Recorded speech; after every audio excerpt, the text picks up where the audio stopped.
Welcome to the Free Birth Podcast, a supportive space for people who are learning, exploring, and celebrating their autonomous choices in childbirth. Together, we'll unpack truths, share personal stories, and claim our ability to birth freely and intuitively. Here's your host, Emily Saldea.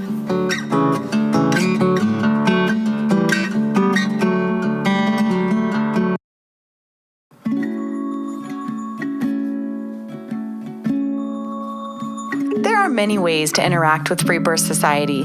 These include our incredible offering, The Complete Guide to Free Birth, which is the most comprehensive online course available on how to give birth in your power.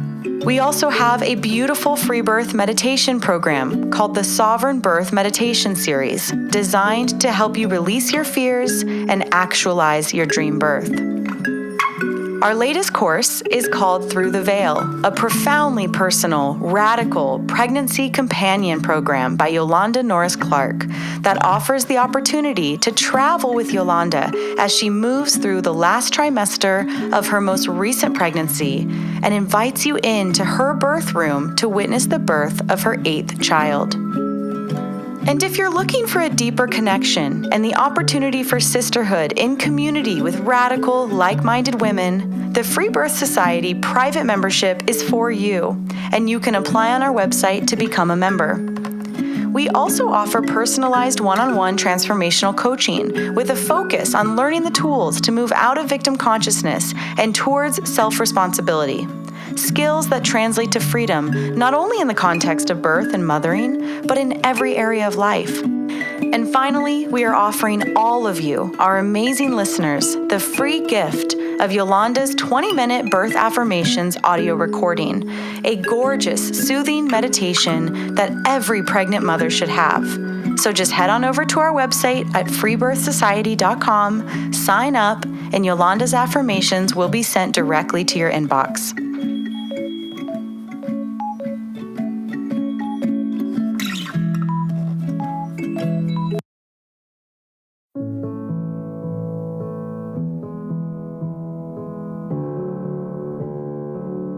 Hello, it's Yolanda here, and I'm so excited to tell you about my latest endeavor with Free Birth Society.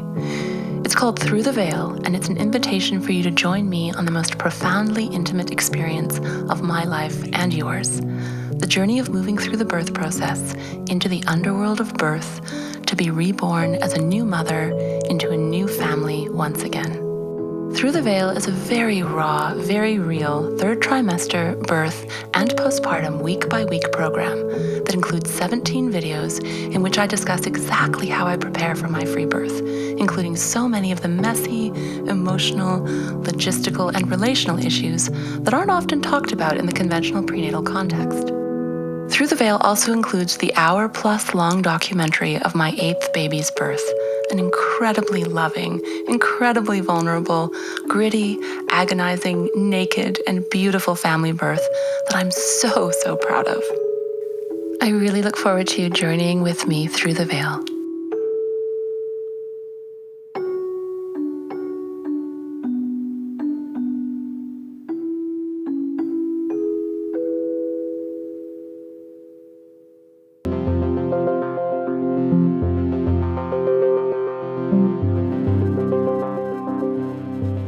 This week, I sit down with elder witch Jane Hardwicke Collings, an Australian midwife whose wise musings on our blood mysteries is guaranteed to blow your mind.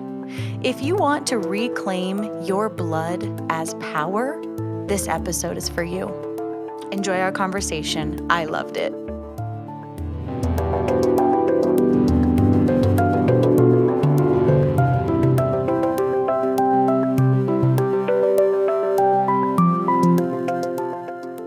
Okay, so I'm so happy to be doing this, and you really are a answer to my prayers, because before I knew about you, I kept receiving messages and requests to have an episode on not just blood mysteries, but also on how to reframe our relationship with our cycles. And then, like some magic was a magic experience. Someone sent me an episode that you did, and I'm just so thrilled to have you here. And so, yeah, I would love to hear a little bit about what led you into becoming so beautifully, masterfully passionate and articulate about women's bodies and blood mysteries. Oh, well, thank you first, Emily. Thank you so much for inviting me to have this conversation with you and all your listeners. It's a great honor. And I just love your Free Birth Society and just want to say how supportive I am of that. My teacher and mentor, the late Janine Pavati Baker, was, she coined the phrase free birth, and she was a coiner of phrases, and she also coined the phrase of birth keeper. So my time with her was very much about her orientation towards free birth and her lovely one-liner that I repeat in all my workshops as I speak to the women around pregnancy and birth about what their options are, so that they know that there's no such thing as not being allowed to do something as such. That her one-liner of, why pay a professional to be paranoid for you? Which, it just says it all. Yeah, but, right? Yeah.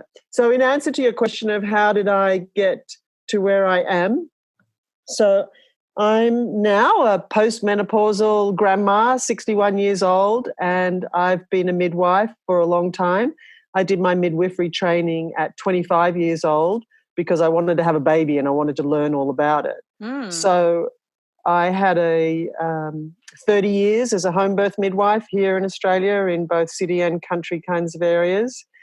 And why I got to where I am is because I learned from the women I served as a midwife that contrary to what I was taught as a midwife in training, that birth is actually part of a continuum that includes our own birth, our childhood experiences, our menarche, our first period, our experience of our menstrual cycle, and then everything that we've birthed, including other than human babies. So I've learned so much from the women that I served, and then did lots of research around rites of passage and the shamanic approach to understanding all of this, of how it plays out in a person's life. And so the other part to why I delved deeply into all these other aspects as a midwife was that I saw over and over again that the birth altar, as I call it, so when somebody begins their birthing process and begins the opening to bring their baby earthside, that so often that it's kind of too late to be rewriting their inner psychology at that point. Totally. So I realized that actually the best preparation for a woman giving birth is to understand what she's bringing to birth. So that includes all the stories of her previous rites of passage, obviously her birth, and everything I just said before, childhood, trauma and wounds, because they play out forever in our lives, and then our menarche, and then to recognize themes and patterns that have developed over the years through our rites of passage. And that helps a woman to understand what she's bringing to her birth in terms of imprints and family stories and her red thread or generational trauma that she's playing out, whether she realizes it or not, and the cultural story that she's in, whether she likes it or not. Right. And really, truly, her experience of her menstrual cycle and her attitude to her body. And there's so much information out there around all of this that I have found and have discovered and written. And so the best preparation for birth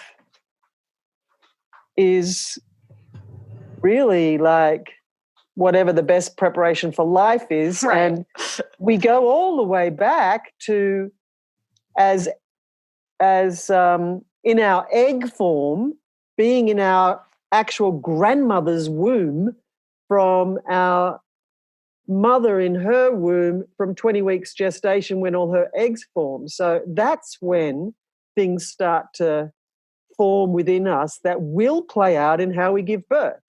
So gentle birth for our babies is the best thing we can offer them to have a less complicated life. Mm-hmm. But in the real, like beyond that, in actual, when someone's alive, before they're, after they're born, that whatever happens at our menarche, our first period, will directly impact our experience of giving birth. So as women in our communities now, one of the best things we can be doing to preserve birth in the future is welcoming our daughters and nieces and community girls into womanhood at their menarche in the most empowering way we can.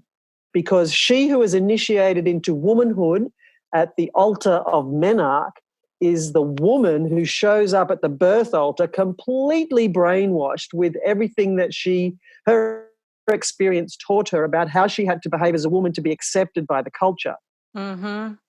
And then for women past their menarche in preparation for birth, we have the opportunity with our menstrual cycle to work with the energy of the menstrual cycle to prepare for birth in terms of the opportunities that the menstrual cycle offers us to renew, rejuvenate, and rebirth ourselves every month. In other words, to let go of all that no longer serves so that we can be the woman we want to be. Mm-hmm. So that's kind of how I got into the kind of continuum perspective of all of this. And in another way to say that is the shamanic dimensions of birth, using the term shamanic for its meaning of the interconnectedness. So there's so much going on, and so much that will have already gone on that impacts how we give birth. And so I think that one of the other really big things, I've already said it with the menstrual cycle, but I think that menstrual shame, which is a cross-cultural pandemic problem, is having a massive effect on women and their bodies and how they give birth. So of course. That's a long answer to a short question. Yeah, no, it's great. It brought up so many things that I remembered now from that I wanted to talk about from the other episode that I heard that I adored so much.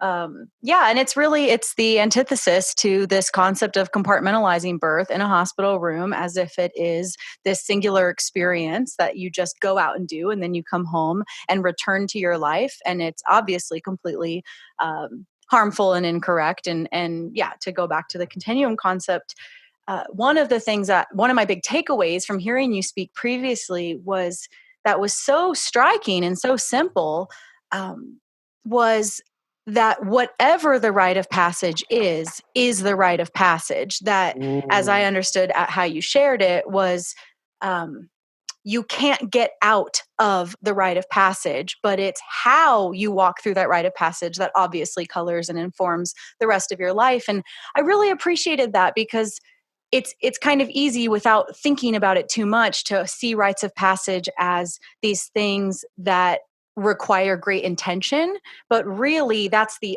honoring and the reverence of the rite of passage. I just really, really appreciated that concept, that no matter what it is, the way you get born is your rite of passage into this earth. The way that you are treated and spoken to around your menarche is your rite of passage. The way the first time you have sex is your rite of passage, regardless of how it goes down. And to really sit with that concept was like, oh shit, yeah, we don't get out of that. It's so awesome to realize. Yeah, absolutely. And a wake-up call. Right.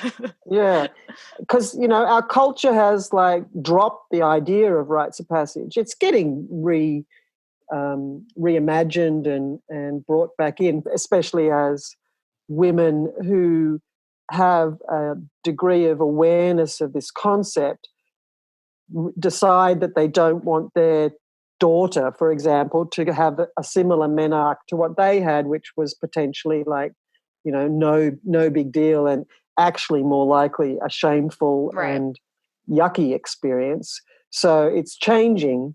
And so it behooves us to pay attention to these times, because basically what happens out of rite of passage, and that's like you've just said, whether you're paying attention to it or not, whatever happens teaches us on a subliminal level, which means we don't even realize we're being taught. And another way of saying that is that we're being brainwashed about how our culture values the next role we're going into. So at menarche, it's woman, and at childbirth, it's mother of 1, 2, 3, 4, whatever, because each time it's different. So we're being taught how our culture values that role, and therefore how we need to behave to be accepted by our culture. And humans are herd animals. And what that means is that we have an innate primal need to belong. Like if we don't feel like we belong, then we know on a deep primal level that we are in danger. And so we do whatever we have to do to belong. And so our rites of passage are part of that process, that we learn about what we have to do to belong. And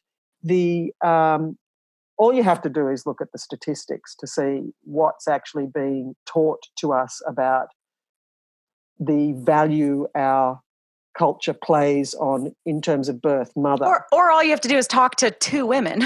You throw this question out to a group of women, and you will be hard pressed to find maybe one who has a positive menarche story. It's and of course, globally, the way it's weaponized against us, and like you said, the kind of innate messaging, just for anyone who this is a new concept to, and part of where I want to take this conversation is the reclamation of our blood mysteries, the creating more awareness and giving you some food for thought as you listen to this, of how you speak about your cycle, how you think about it, and really taking some responsibility in that awareness that shapes, like Jane is saying, that shapes your experience forevermore to your body. And also, if you have daughters, that they're watching you and they're learning from you. And so with that being said, that was another thing I wanted to throw out that I just loved so much, was you pointing out, as I've heard you say a couple times now, that your relationship to your blood is a spiritual practice, whether you like it or not. So good. I loved that. I was like, yes, that is such a beautiful thing to contend with. And then if, and stay with us here, if that's a new concept, what does that mean in your life? What is your spiritual practice? And really get honest with how you talk about your cycle. And going back to the point you just made of how society has taught us how to be with our cycle. What are the obvious messages? Plug it up, keep going, hide it under every possible, product, that it's dirty, that it's disgusting. There's obviously religions around the world that you are not to be touched or witnessed or slept with if you have the audacity to bleed, all of this just, deep, deep, deep messaging that goes everywhere from the, highly oppressive religious, concepts to even just the, girl on the horse wearing white, in the Tampax commercial. Like it's exactly. Yeah. Yeah. And, there's a big piece here that we need to really know, and that is that menstrual shame, that is, as I said, everywhere, and reinforced by a disempowering menarche, menstrual shame leads to body shame, like no questions. They're the same thing. Exactly. Yeah. And body shame leads to low self-esteem, and low self-esteem leads to all manner of things, including self-harm, eating disorders, and the saddest thing I feel, dangerous sexual decision-making. Mm-hmm. And the many industries that are literally predicated on us having low self-esteem, right? The makeup industry, the fashion industry, the shaving industry. I mean, tons of industries are thriving because of our own insecurities or lack of self-love or what have you. That's right. Yeah. And like, imagine what we could do as a global union of women to change so many things if we decided to embrace our menstrual cycle and enjoy it and be rid of all those things like you just said. Like, there would be so much money to be saved, so much energy to be saved, and so much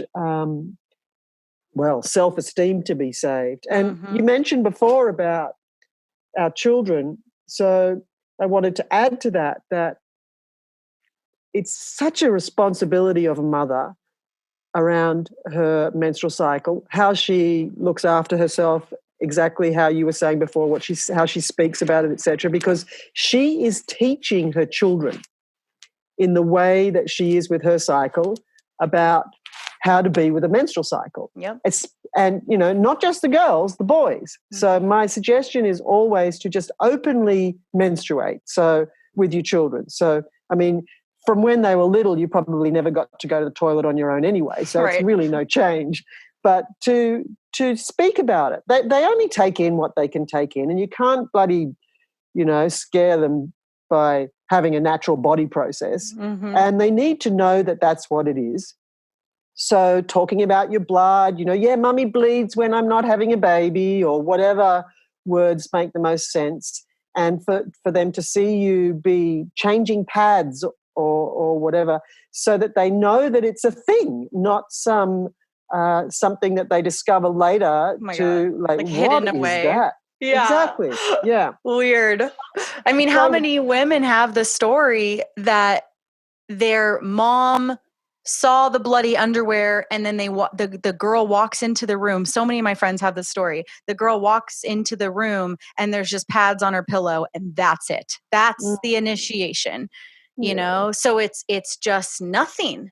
There's nothing there. But like you said, that is her rite of passage. That now shapes everything that happens after that. Absolutely. And she learns from that moment, her variation of the teaching, that it's not important, it doesn't matter, and there's nothing to be said about it. So when you internalize that, that means don't talk about it. Right. And carry on regardless. Right. And that's the peril, because if you carry on regardless with your menstrual cycle, in other words, ignore the cycle, and what I mean by that is not flow with the energy of the cycle, then you will develop pathology so that you will. That's just the way our bodies work. Our bodies speak to us with messages via sensations, feelings, and if you don't pay attention to that, it turns into pathology. Yeah. And the pathology in the menstrual cycle is like going through the roof.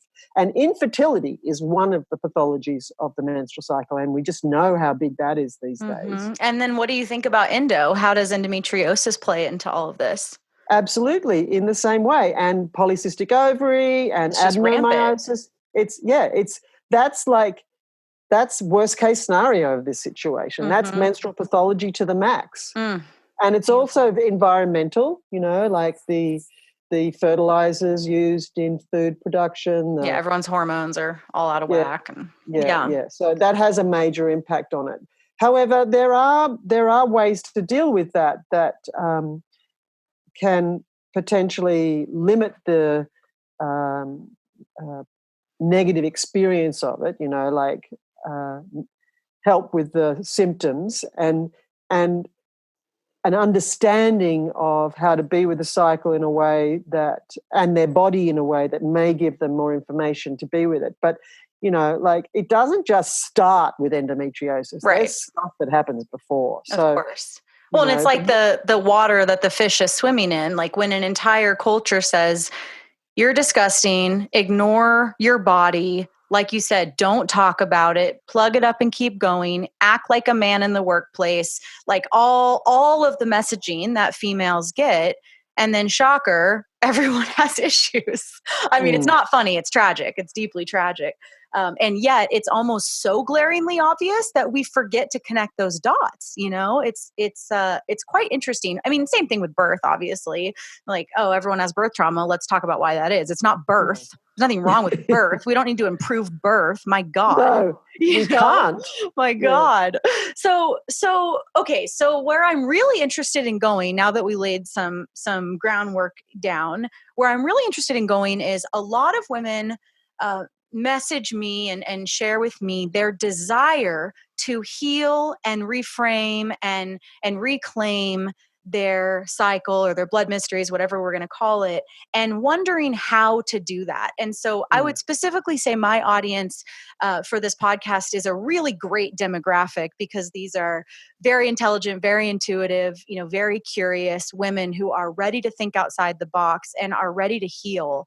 And so a woman what would you say to someone like that, who's like, okay, well, this all sounds great. I understand that I, you know, would love to take this back and create a positive relationship, but where do I start? Okay. Well, so the first thing to do is to understand what has happened already and how that's affecting them. So step one, recall your menarche experience. So sit down and have a journaling experience with as much dedication that you want to give that process. You know, you could even light a candle and set an intention and secret yourself away so that you've got a chunk of time to dedicate to that, and just write it all out. Now, if you can't remember your menarche, that's information. Mm-hmm. So ways to deal with that are to potentially ask your mother if she can remember, and then if not, then recall when you can remember having your period, say when you're a teenager or something, and then try and track back and get to where around the age that you think you must have been when the blood first came, and think about what was going on in your world at that time, especially in your own family. So, like, you know, sometimes things in families, big things happen in families that can overshadow a menarche, like in the family context, not in the individuals. Like, divorce, a grandparent dying, moving, some sort of big accident or whatever, or even a war zone, whatever. And then that will be potentially the thing that's taking a bigger priority, or did take a bigger priority in terms of putting down memory. But the memory will be there, and it will be tinged by or flavored by whatever the thing that was happening at the time. So, like, let's just say there was a grandparent dying and the family was completely fixated on that rather than the blood coming, and maybe they didn't even tell their mum that it came, say, then her menarche experience or her initiation into womanhood, or the thing that happened that taught her how to behave to be accepted in her new role, will be tinged by, in that example, grief. And also potentially that there are more important things in the world than her reaching womanhood. So that's a bit of extra complication. So write down your experience and then ask of the experience, so, you know, yourself, what did this teach me about being a woman? So just some examples to help people get along that in that process would be that example you were giving of the pads on the pillow and nothing else spoken about it. Then, you know, what that might have taught somebody is the examples that we already gave. So say, this doesn't matter, this is not important, keep it to yourself, don't talk about it. So therefore, to be a woman, to be accepted by our culture, you need to ignore your body and carry on regardless and give no importance to the menstrual cycle, for example. So recall the story of your menarche, figure out what this taught you about being a woman, and then how has this been playing out all your life? And that's the interesting bit, obviously. And the part where we get to see the actual like massive impact it's had. So identifying that theme then makes it more sort of real in terms of how it has stayed with you and is lasted with you and is actually still playing out. So identifying all that is the key piece. And then you could tie that to births, if you've had births, of how did that theme play out in my birth. And that's like outrageous when you start unraveling that. But just identifying the menarche to start with. And then with the understanding that we know that if a girl doesn't have an empowering menarche or, worse, has a disempowering menarche, what happens is she experiences what in shamanism is called soul loss, which in psychology is called disassociation, or potentially another way to look at it is rejection of the qualities that would have been hers had she had an empowering menarche. So the idea is that if you see, we are hardwired. Well, I'll just go back one step. We are hardwired as babies when we're born to expect that our mother will look after us. Simple.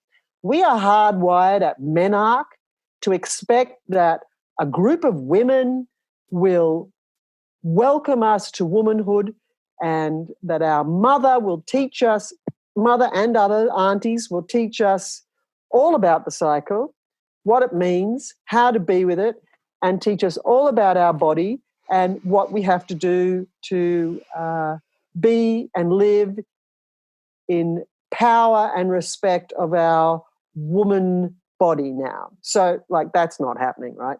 So what the effect of that is, we don't have the experience where we know our innate feminine power. So the soul loss, or what we are disassociated from, is feminine, our innate bodily feminine power, which is critical for birth, just quietly. So, and of course, that's the obvious way that it impacts in terms of the effect of the menarche on birth. So the idea there is that we can heal our menarche.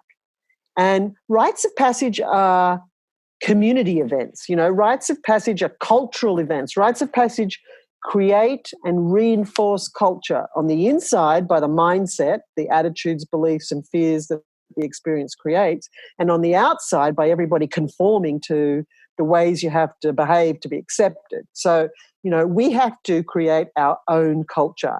And what we can do one of the ways we can do that, and that women are doing, is by reclaiming their menarche and healing their menarche in community with each other. And there's all sorts of joyous ways to do that.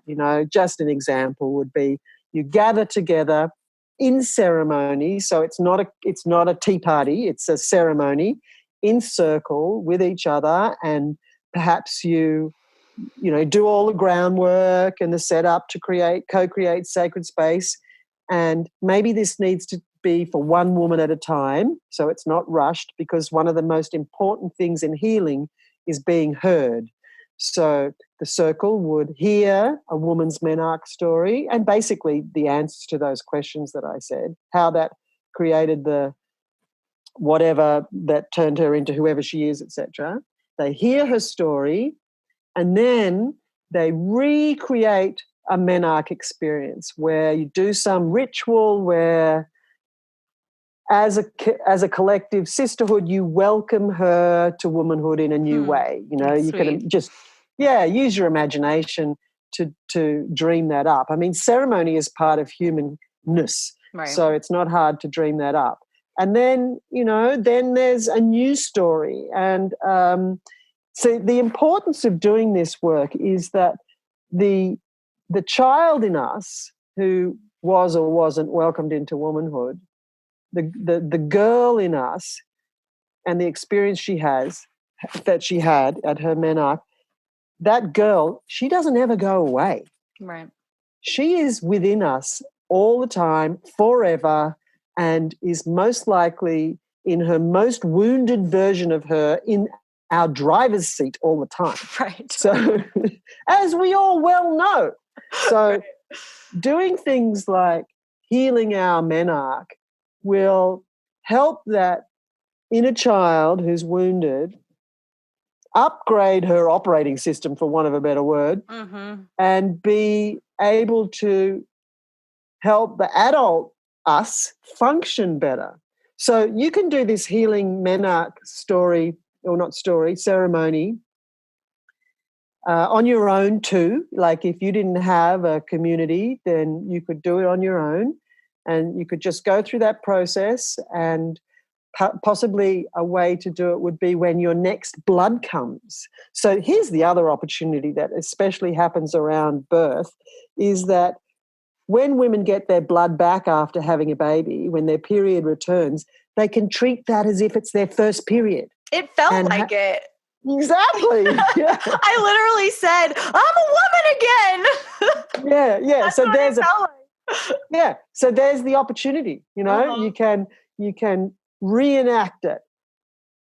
And you could do that every period as well. So for people who are long past having babies. So there's no reason to not do this, and there's every opportunity to do it. And even postmenopausal women can do it. I do that with women all the time. So, they can use earth, mud instead of blood, and anoint themselves with that, or water or whatever. But reclaiming our wounded rites of passage is part of the work of our time.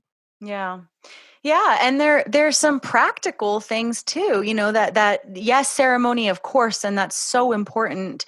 And also in your day-to-day, some ideas that come to mind are, when we see our blood, a practice that I have when I see my blood, I'm actually bleeding right now, so it's so appropriate for this call, is I thank it.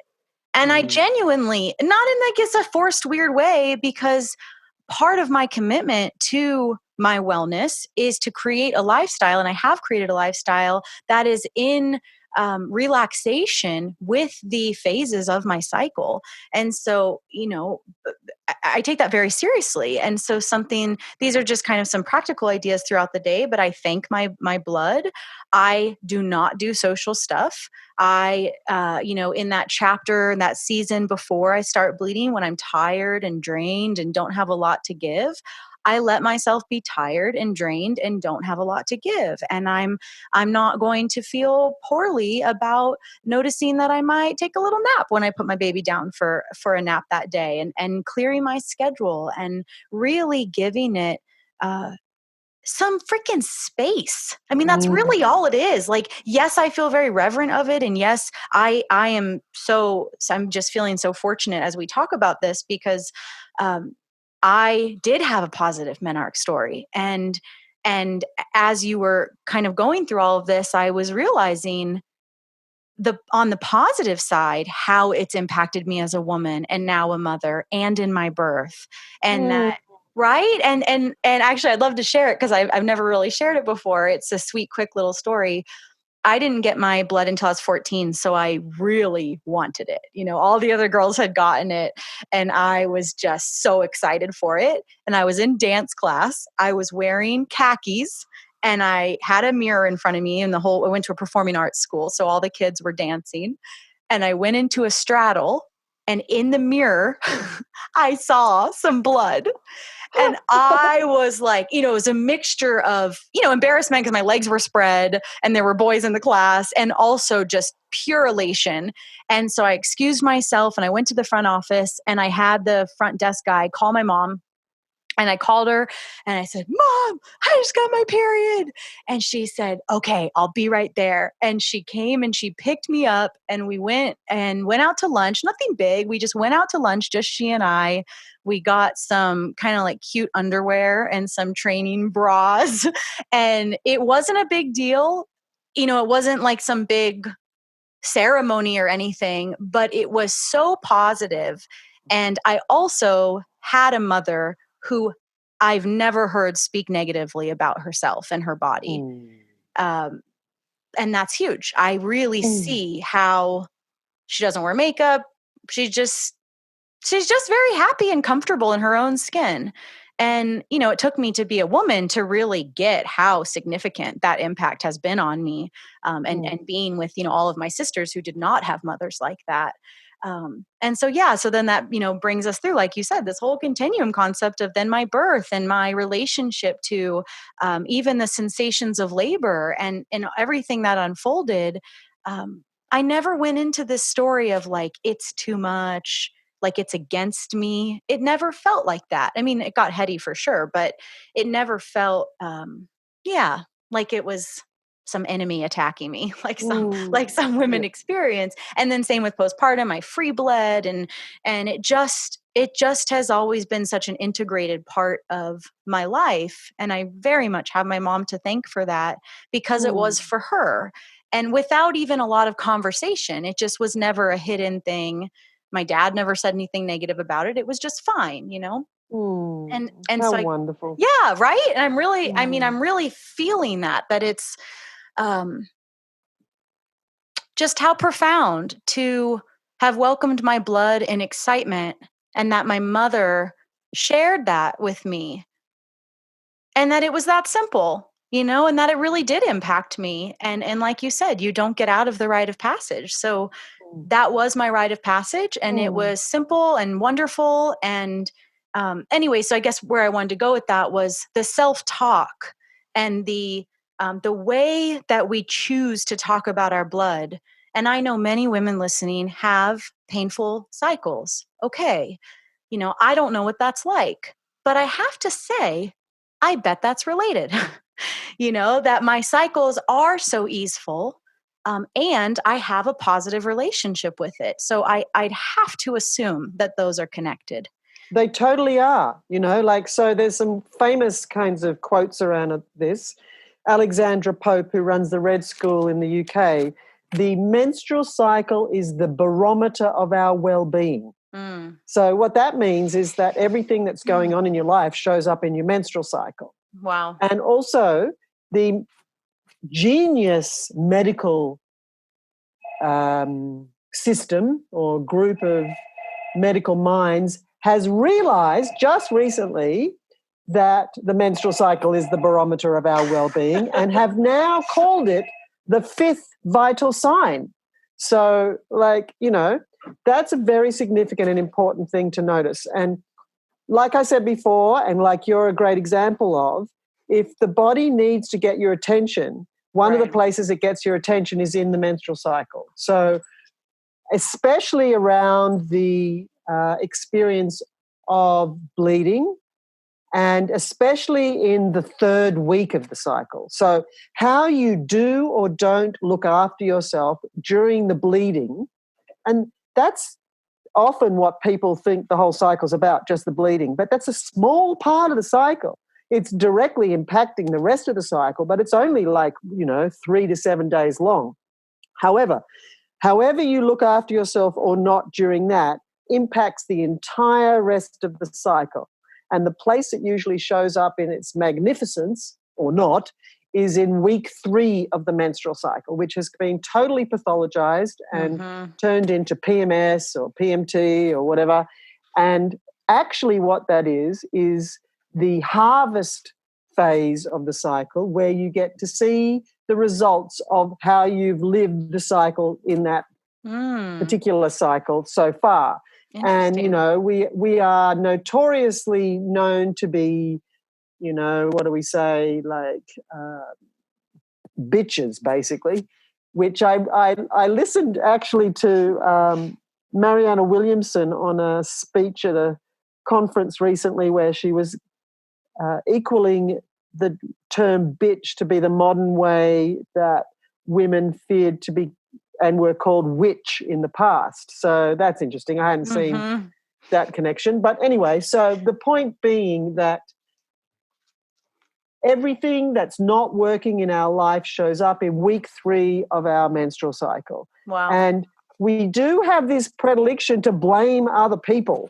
If you'd done more around the house, or if you blah, blah, blah, blah, blah, blah, then I wouldn't be blah, blah, blah. But, we actually have to stop blaming other people for our menstrual experience, take responsibility for yourself, because self-care is what we have to do. And you beautifully explained what you do around your menstrual cycle earlier. I mean, your bleeding phase earlier. And this is very intentional. This did not just, nobody in my life waved a wand and said, I'm going to create a life for you where you can choose to take slow days before you bleed. Like, I want to be very clear, that this was a choice to create my life in such a way that allowed for that spaciousness. And it's not, what's the right word?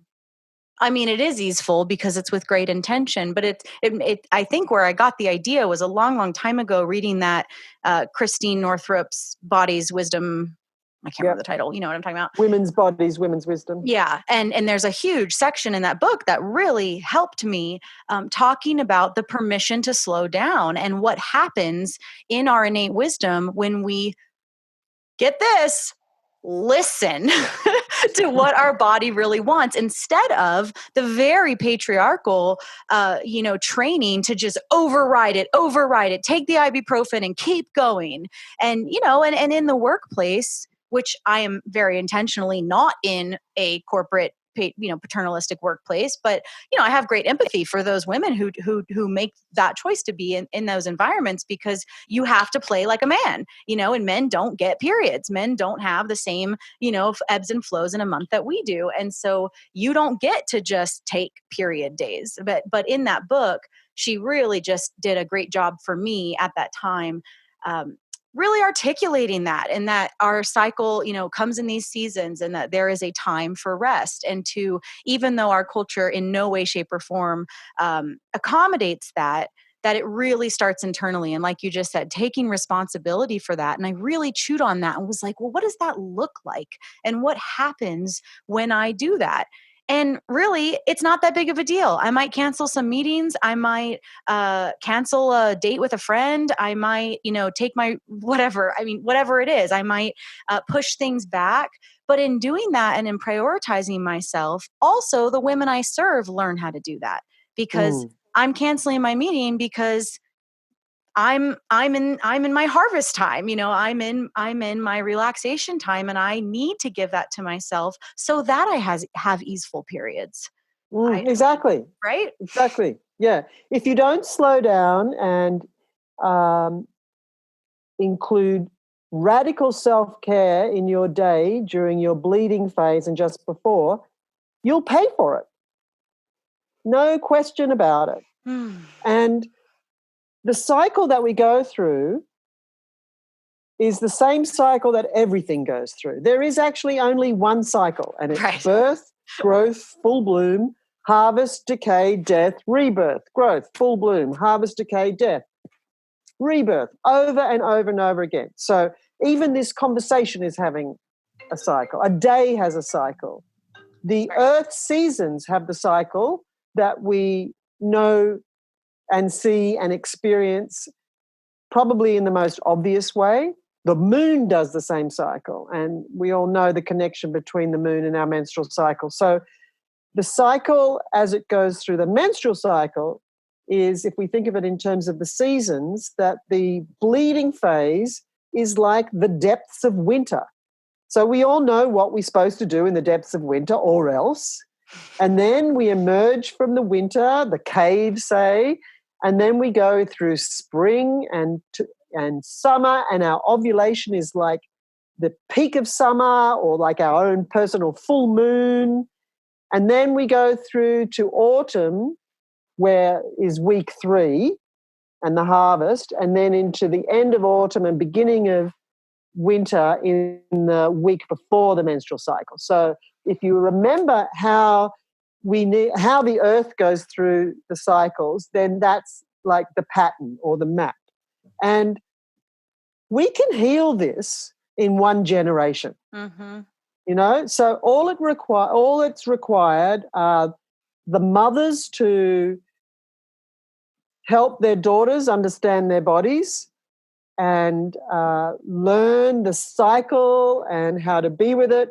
And when we're trying to start ourselves off with this, like if your listeners are thinking, okay, all right, great, this is good, but where do I start? So step 1 is charting your menstrual cycle. And I don't mean just ticking dates on the calendar when you're bleeding. I mean like, okay, day 1.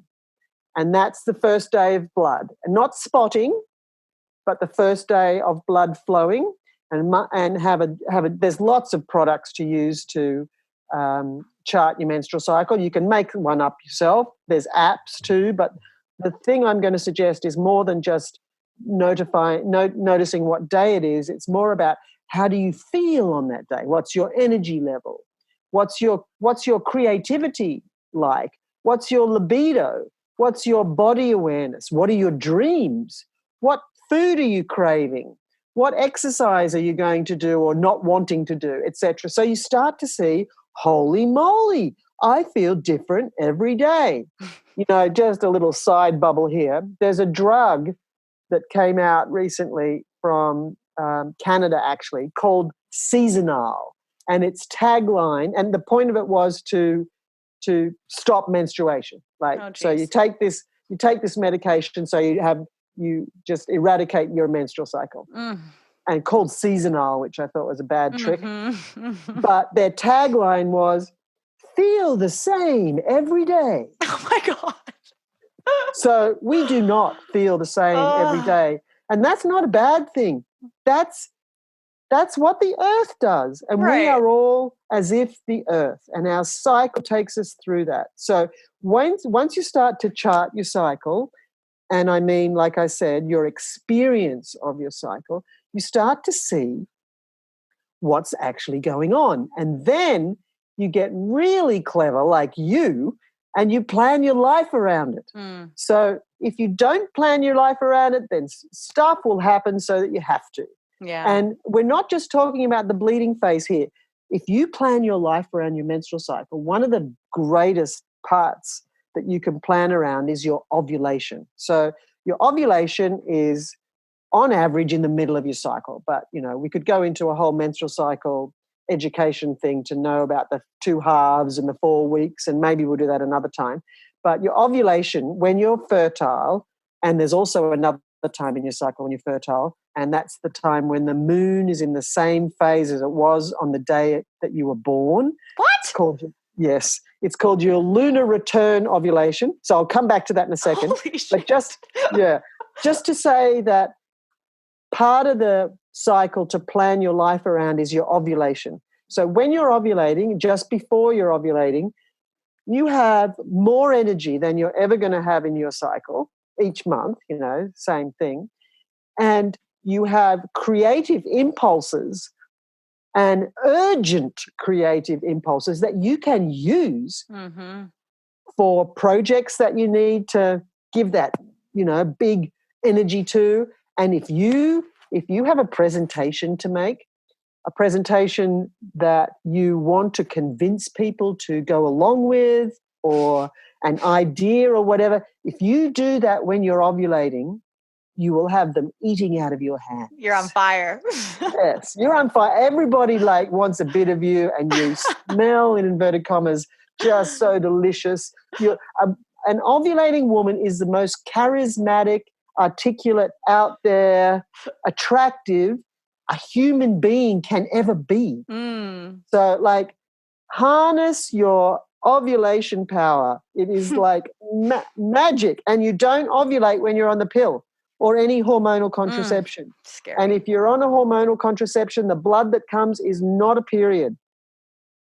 So shall I tell you about the lunar? Yes. Yeah, okay. So when the moon is in the same phase as it was on the day that you were born, so the way to find that out is you Google your birth date, time, place, because obviously it's different in hemispheres, and time, and it'll give you the phase of the moon. And it might, depending on the website, it might just give you a percentage, and you've got to find the right information to give you what day moon phase.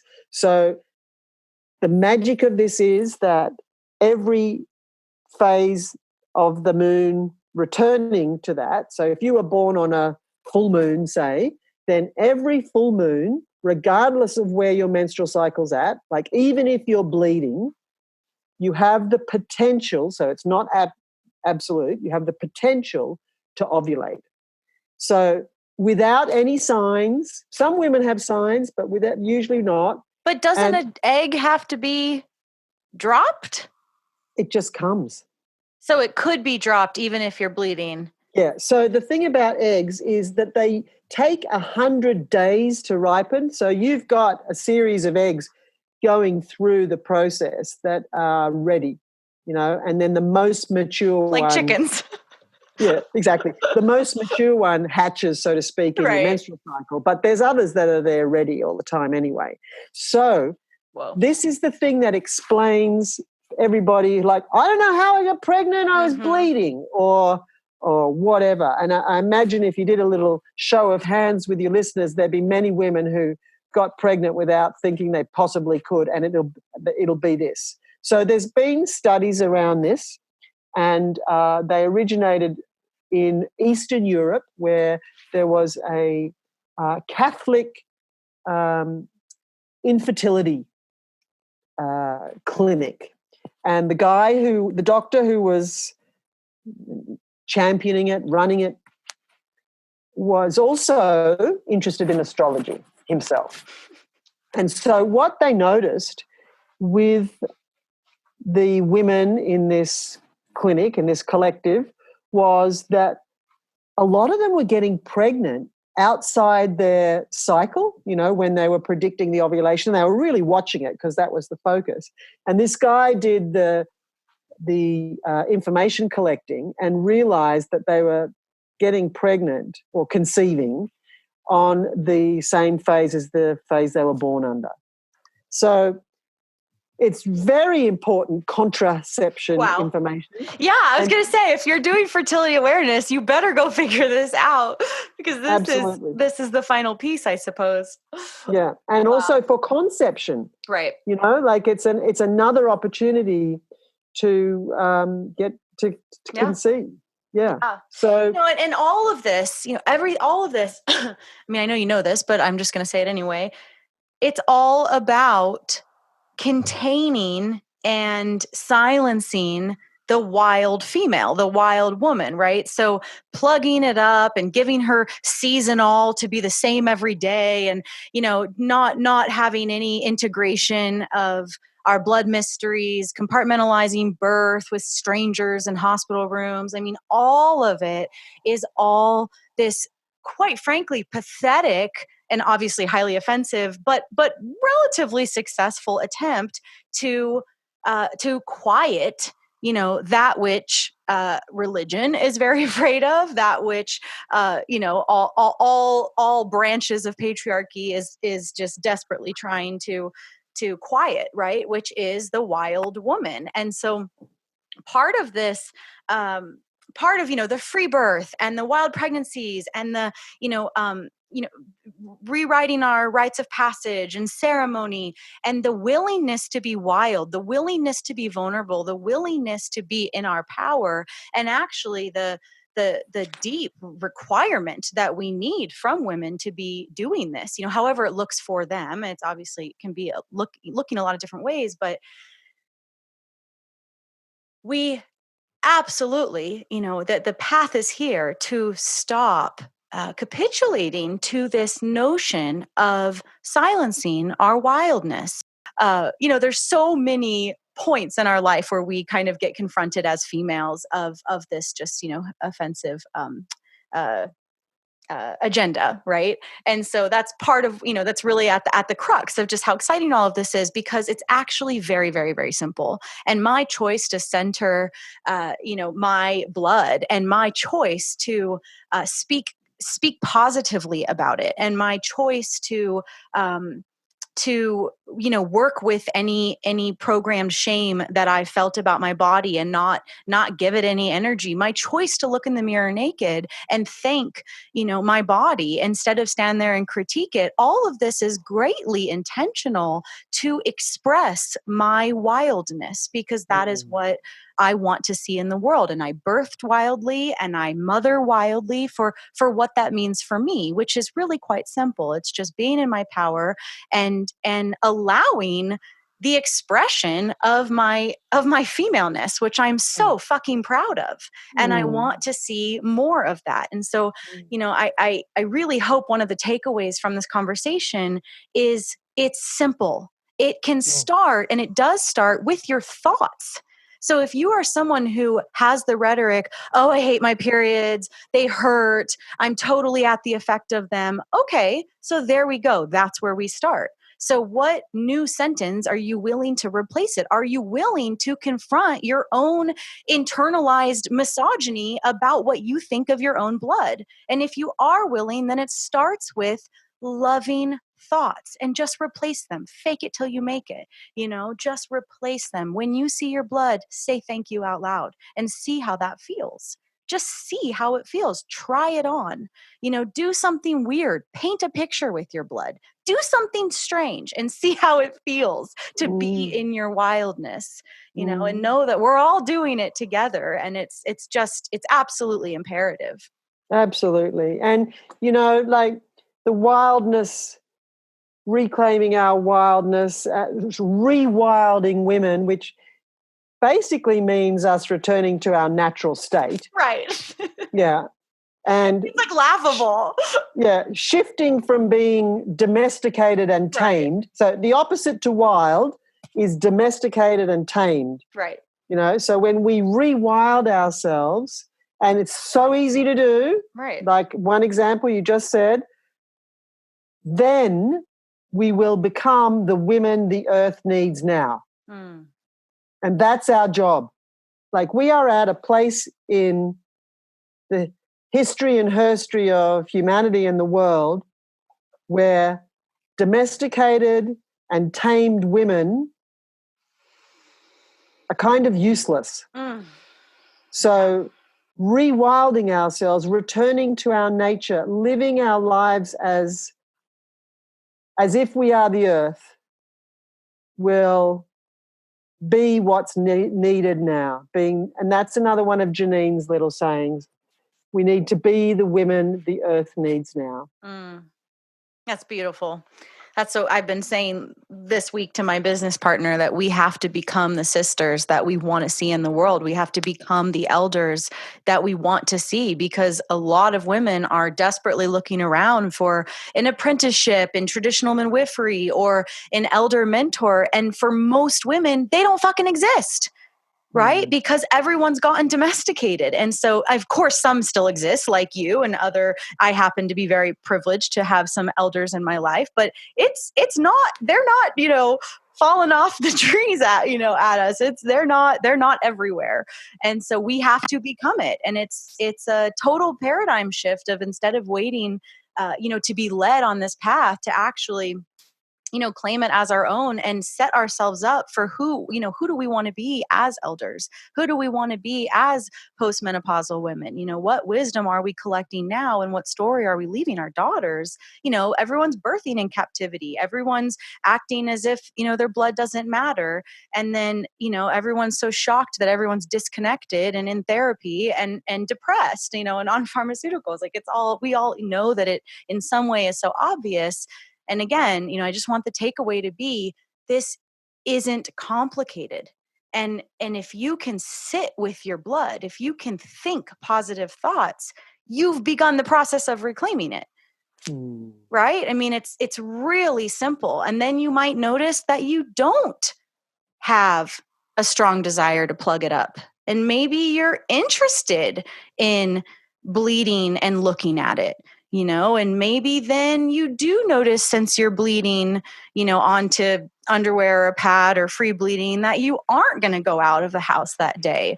And then all of a sudden, it's just so contagious. The more in relationship we become with ourselves.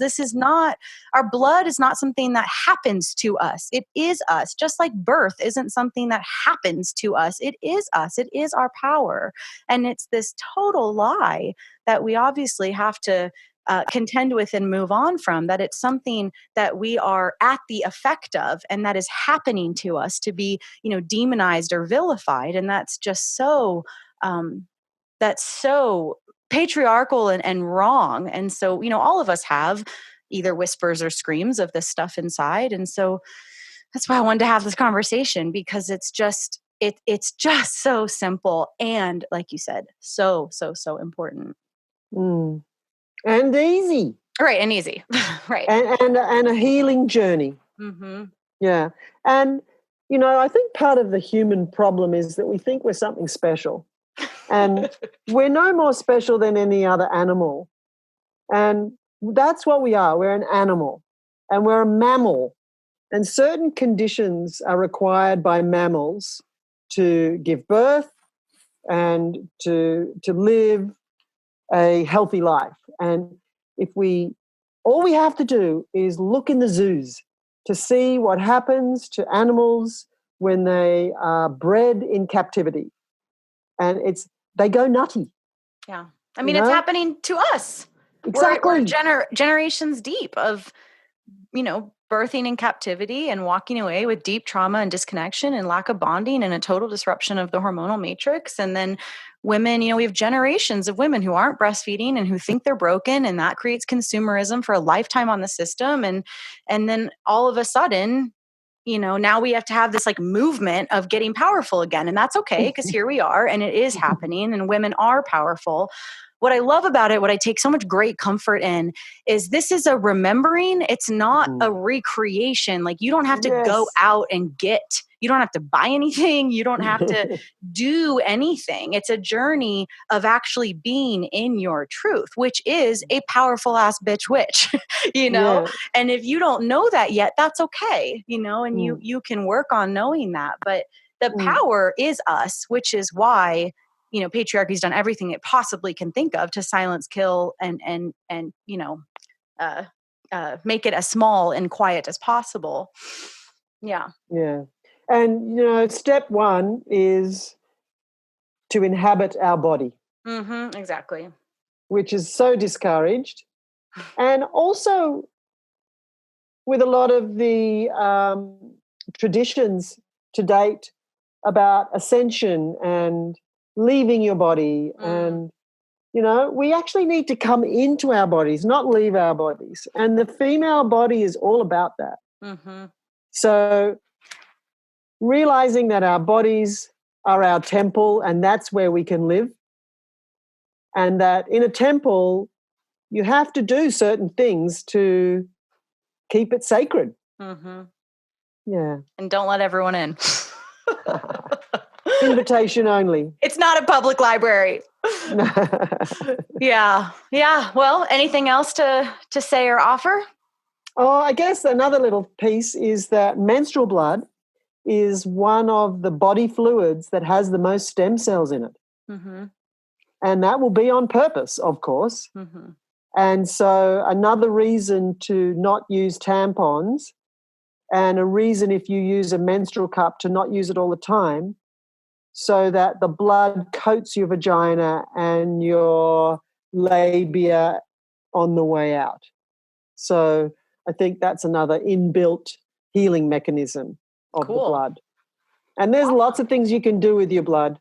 Put it on your forehead, on your third eye, and dream on it, and especially return your blood to the earth and let go of all that no longer serves you and give thanks for what you need to bring into your life for healing. So blood prayers. Mm-hmm. So, it's a precious thing. Right. Precious thing. Awesome. Well, if anyone would like to follow you and learn more about your wonderful offerings in the world, where can people find you? Okay, I've got a website called janehardwickecollings.com, and there's lots of things on there that I've written about all the things ranging from birth to menopause and everything in between. And my bookshop's on there. I've written quite a few books. And then the other thing that I founded the School of Shamanic Womancraft, which is a modern-day women's mysteries school, and we offer all kinds of workshops and year-long programs. And I'm going actually to England for the third time next year to do a program over there. There's lots of programs in Australia, and I'm hoping to come over to the Americas in 2021 to do a year-long program. So there's lots of information there on the School of Shamanic Womancraft.com website.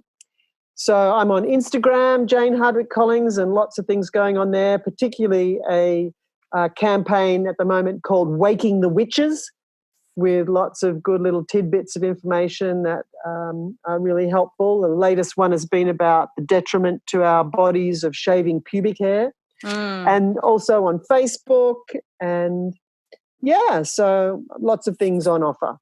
Beautiful. And I'd love to have you on another time to talk post-menopause or post-menopausal experience or post-menstrual experience and what that rite of passage looked like for you. And that's something my mom just went through it, and it's on my mind as a thing that does not get talked about, even in, conscious progressive spaces, because a lot of those women, might not be there yet. And so how do we talk about it in this continuum, concept, in this preparation, and because there's such a, what's the right word? Like a void of, all the phases of women being together, because the maiden and the mother often don't have the crones around, to learn from and to see how they walk through gracefully and what it is like and what comes up at that stage. Anyway, so I would love to have you on. Awesome. I would love to do that because, as a midwife, I thought there couldn't be anything more transformational than giving birth. I couldn't imagine it until I went through menopause. Wow. And, it is like, as Dr. Christian Northrup calls it, the mother of all wake-up calls. Wow. Everything that you've swept under the carpet comes out at menopause. Oh, shit. Yes, exactly. So that can be dealt with by getting ready for it in the same way that you might prepare for childbirth. You need to prepare for menopause, and your menstrual cycle helps you do that. So, I'd love to share that with you. Okay, beautiful. Well, we'll leave that little teaser at the end here. And thank you so much for your time and your wisdom. Oh, thank you so much for inviting me. That's it for today, everyone. Join us next week for another episode of the Free Birth Podcast. Thanks for joining us, and remember, your body, your choice. Lots of love.